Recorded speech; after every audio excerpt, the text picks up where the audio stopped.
بزنی که ظرفا چرا اینقدر کثیفه؟ فقط بلدی پول مفت بگیری؟ باز چی شده آبجی؟ من خودم میام تمیز میکنم. من که همه رو شستم عزیزم. من عزیز تو نیستم، من کورم یا رو سرم شاخ میبینی؟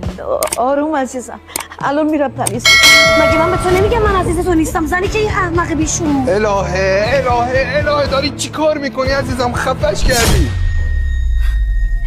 جالب شد. چه صنمی باهوش داری که داری اینجوری ازش دفاع میکنی؟ لا اله الا الله. میفهمی داری چی میگی عزیزم؟ بس کن. بس نکنم میخوای چه غلطی کنی؟ هیچ غلطی. چه غلطی میتونم بکنم؟ هر چی سرم میاد تقصیر خود خرمه. بیا اصلا منو بزن، بیا منو خفه کن، راحتم کن از این زندگی. الهه سر من داد نزن. بگو با این خانم چه نسبتی داری؟ این خانم هیچ نسبتی با من نداره، ولی چی؟ حرف بزن. ولی من خسته شدم از اینکه هر صبح باید بهت یادآوری کنم